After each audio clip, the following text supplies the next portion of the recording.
जय श्री कृष्णा। राधे राधे। कान्हा जी के सभी प्यारे भक्तों को आज हम पापकुंशा एकादशी की व्रत कथा के बारे में बात करेंगे। पर उससे पहले ये जो क्लिप्स आप देख रहे हैं ये हमारे घर नौमी की क्लिप्स हैं, जिन हमारे घर में कन्या खिलाई गई थी उस दिन की। तो चलिए शुरुआत करते हैं भगवान कृष्ण और युधिष्ठिर जी के संवाद से।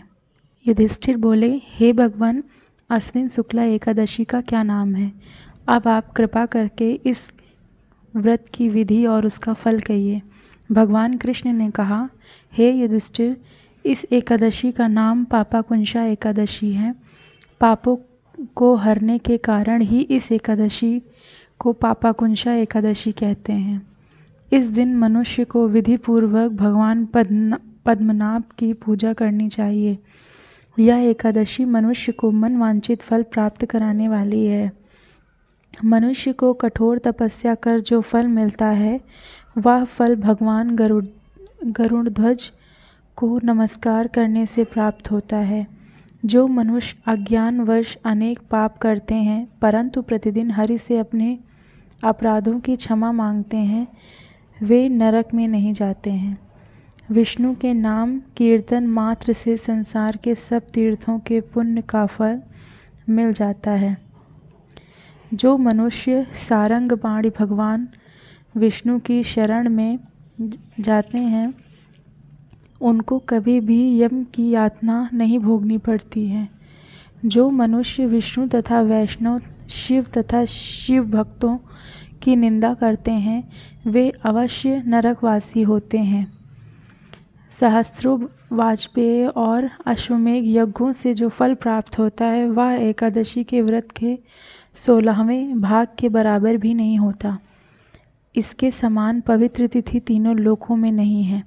इस एकादशी जैसा पुण्यदायी कोई व्रत नहीं है। यह एकादशी स्वर्ग, मोक्ष, आरोग्य, सुंदर स्त्री तथा अन्य और धन देने वाली है। इस एकादशी का व्रत गंगा, गया, काशी, कुरुक्षेत्र और पुष्कर में किए स्नान दान से अधिक पुण्यवान है। एकादशी का व्रत और रात्रि जागरण करने से मनुष्य निश्चय ही विष्णु पद को प्राप्त होता है। हे राजेंद्र, इस व्रत को करने से 10 पीढ़ी मातृपक्ष की, 10 पीढ़ी पितृपक्ष की, 10 पीढ़ी स्त्री पक्ष की तथा 10 पीढ़ी मित्रपक्ष का उद्धार होता है। मातृपक्ष मतलब माता की पीढ़ी, पितृपक्ष मतलब पिता की पीढ़ी और स्त्री मतलब अपनी पत्नी की 10 पीढ़ियों का और मित्र की भी 10 पीढ़ियों का उद्धार हो जाता है।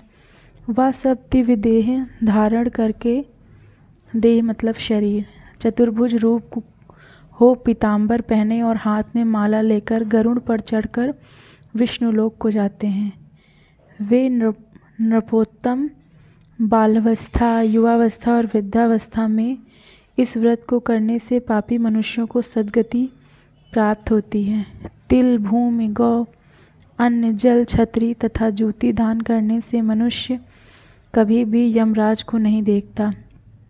निर्धन मनुष्यों को भी अपनी शक्ति के अनुसार दान करना चाहिए तथा जो मनुष्य सरोवर, बाग, मकान आदि बनवाकर दान करता है उसे यम के दुख नहीं मिलते हैं तथा वह मनुष्य संसार में दीर्घायु होकर धनादि कुलीन और रोग रहित रहते हैं और अंत में स्वर्गलोक को जाते हैं।